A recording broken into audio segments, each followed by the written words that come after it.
আজকের এই বৈজ্ঞানিক বিশ্লেষণে সবাইকে স্বাগত জানাচ্ছি। ম্যাটেরিয়াল সায়েন্টিস্ট বা বস্তুবিজ্ঞানী হিসেবে ল্যাবের এমন একটা যুগান্তকারী আবিষ্কার নিয়ে কথা বলতে আজ আমি ভীষণ রোমাঞ্চিত। একটা বিশাল পরিবেশগত সমস্যাকে কিভাবে একদম ল্যাবের ভেতরেই একটা শক্তিশালী সমাধানে পরিণত করা যায়, আজ আমরা সেটাই দেখব।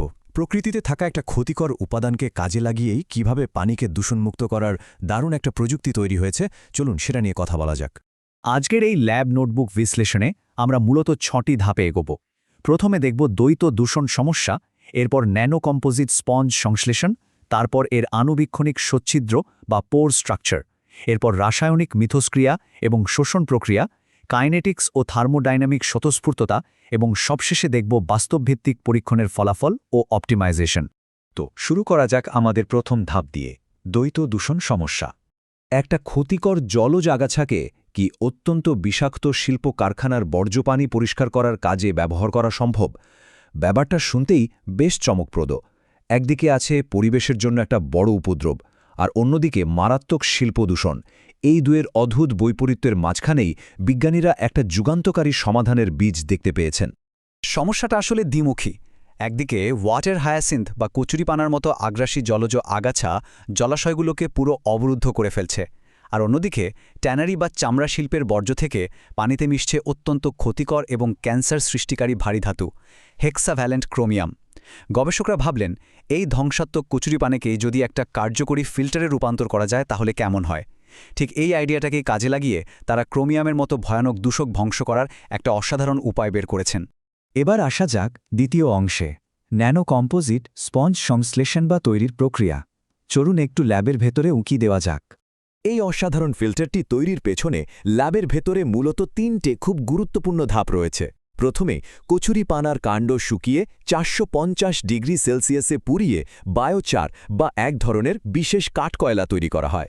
দ্বিতীয় ধাপে মাল্টিভোল্ট কার্বন ন্যানোটিউবগুলোকে অ্যাসিডের মিশ্রণ দিয়ে ট্রিট করা হয়, আর সবশেষে এর সাথে কোবাল্ট জিঙ্ক ফেরাইট ন্যানোপার্টিকেল যুক্ত করা হয়। ব্যাস, এই পুরো মিশ্রণটি তখন একটা চুম্বকীয় ন্যানো কম্পোজিটে রূপান্তরিত হয়।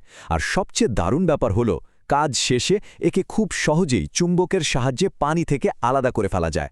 আর এই ফ্লোচার্টটি পুরো ফ্যাব্রিকেশন বা তৈরির প্রক্রিয়াটিকে চমৎকারভাবে তুলে ধরছে। এখানে পরিষ্কারভাবে ম্যাপ করা আছে ঠিক কীভাবে একটা সাধারণ কচুরিপানার কাণ্ড থেকে শুরু করে পাইরোলাইসিস, অ্যাসিড মিক্সিং আর ম্যাগনেটিক পার্টিকেল যুক্ত করার মাধ্যমে আমরা চূড়ান্ত CNT-CZB ন্যানোকম্পোজিট পাচ্ছি। সাধারণ একটা বর্জ্য কিভাবে এত উচ্চ প্রযুক্তির ফিল্টারে পরিণত হচ্ছে তার পুরো জার্নিটা এখানে ফুটে উঠেছে। তো এবার আমরা 3 নম্বর ধাপে যাব, আণুবীক্ষণিক সচ্ছিদ্র বা পোর স্ট্রাকচার।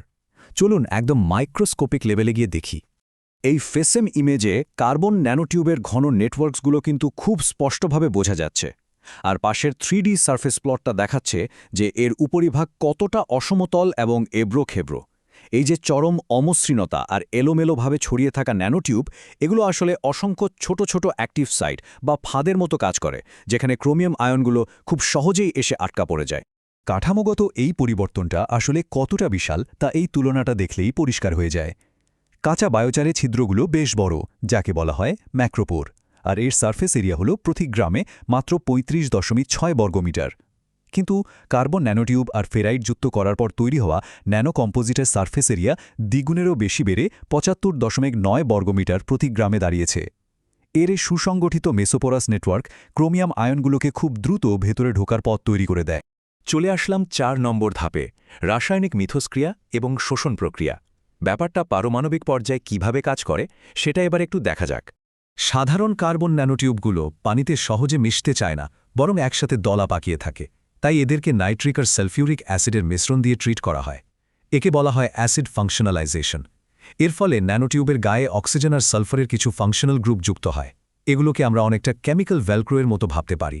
পিচ্ছিল ন্যানোটিউবের গায়ে এই ভেলক্রোগুলো যেন ছোট ছোট হুকের মতো কাজ করে, যা পানিতে ভাসমান বিষাক্ত ক্রোমিয়াম আয়নগুলোকে একদম শক্ত করে ধরে ফেলে।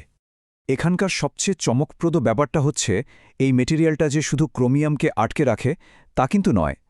XPS স্পেকট্রা বিশ্লেষণ থেকে দারুণ একটা বিষয় প্রমাণিত হয়েছে। এটি অত্যন্ত ক্ষতিকর হেক্সাভ্যালেন্ট ক্রোমিয়ামকে ইলেকট্রন আদান প্রদানের মাধ্যমে রাসায়নিকভাবে পরিবর্তন করে কম ক্ষতিকর ট্রাইভ্যালেন্ট ক্রোমিয়ামে রূপান্তরিত করে ফেলে। মানে এটা শুধু একটা ফিল্টার বা স্পঞ্জ নয়, রীতিমতো একটা রাসায়নিক শোধনাগার হিসেবেও কাজ করে। 5 নম্বর ধাপ কাইনেটিক্স এবং থার্মোডাইনামিক্স স্বতঃস্ফূর্ততা এবার বিক্রিয়ার গতি আর শক্তির ব্যাপারটা নিয়ে কথা বলা যাক। এই ফিল্টারের কাজ করার গতিটা বুঝতে আমরা মিউজিক্যাল চেয়ার খেলার উদাহরণও টানতে পারি। Pseudo second order kinetics model অনুযায়ী প্রক্রিয়াটির শুরুতে শোষণ বা অ্যাডজর্পশন অবিশ্বাস্য রকম দ্রুত হয়, কারণ তখন স্পঞ্জের গায়ে প্রচুর ফাঁকা জায়গা বা অ্যাক্টিভ সাইট থাকে। কিন্তু সময় যাওয়ার সাথে সাথে মিউজিক্যাল চেয়ারে যেমন বসার জায়গা কমে আসে, ঠিক তেমনি স্পঞ্জের ছিদ্রগুলো ক্রোমিয়ামে পূর্ণ হতে থাকে আর শোষণের হারও ধীরে ধীরে কমতে থাকে। এই গ্রাফগুলোতে বেশ পরিষ্কার দেখা যাচ্ছে যে একদম শুরুতে রেখাটা খাড়াভাবে ওপরের দিকে উঠে গেছে, মানে ক্রোমিয়াম খুব দ্রুত শোষিত হচ্ছে। এরপর প্রায় 60 মিনিটের মাথায় ন্যানোকম্পোজিট স্পঞ্জটি ক্রোমিয়ামে পরিপূর্ণ হয়ে যাওয়ায় গ্রাফটি একটা সমান্তরাল রেখায় পরিণত হয়েছে বা স্থিতিশীল হয়ে গেছে। গাণিতিক মডেলগুলো এভাবেই আমাদের তৈরি ম্যাটেরিয়ালের বাস্তব আচরণের সাথে চমৎকারভাবে মিলে যায়। অনেকের মনেই প্রশ্ন জাগতে পারে, এই পুরো প্রক্রিয়ার জন্য কি অনেক বাহ্যিক শক্তির প্রয়োজন? উত্তর হচ্ছে একদমই না। থার্মোডাইনামিক বিশ্লেষণ বলছে এই প্রক্রিয়ার গিবস ফ্রি এনার্জি নেতিবাচক। সহজ কথায় এটি একটা স্বতঃস্ফূর্ত প্রক্রিয়া। পাহাড়ের চূড়া থেকে একটা বল ছেড়ে দিলে যেমন কোনো অতিরিক্ত শক্তি ছাড়াই সেটা প্রাকৃতিকভাবে নিচে গড়িয়ে পড়ে, ঠিক তেমনি এই ন্যানোকম্পোজিটটা পানিতে দেওয়ার সাথে সাথেই ক্রোমিয়াম প্রাকৃতিকভাবেই এর সাথে যুক্ত হতে চায়। আমাদের ল্যাব নোটবুকের একেবারে শেষ ধাপ 6 নম্বর বাস্তবভিত্তিক পরীক্ষণের ফলাফল ও অপটিমাইজেশন। চলুন দেখি ল্যাবের বাইরের দুনিয়ায় এটা কেমন পারফর্ম করে। এই স্পঞ্জ থেকে সর্বোচ্চ ফলাফল পাওয়ার জন্য গবেষকরা বক্স ব্যাংকেন ডিজাইন বা সংক্ষেপে BBD নামের একটা পরিসংখ্যানগত মডেল ব্যবহার করেছেন। এই মডেলের মাধ্যমে তারা সবচেয়ে নিখুঁত শর্তগুলো খুঁজে বের করেছেন। দেখা গেছে ক্রোমিয়ামের প্রাথমিক ঘনত্ব এখানে সবচেয়ে বড় ভূমিকা রাখে। এছাড়া দ্রবণের pH মাত্রা 2 হওয়াটা সবচেয়ে আদর্শ, অর্থাৎ একটা অ্যাসিডিক পরিবেশ, কারণ অ্যাসিডিক পরিবেশে স্পঞ্জের উপরিভাগ প্রোটোনেটেড হয়ে ধনাত্মক চার্জ ধারণ করে, যা ঋণাত্মক ক্রোমিয়াম আয়নগুলোকে চৌম্বকের মতো তীব্রভাবে আকর্ষণ করে।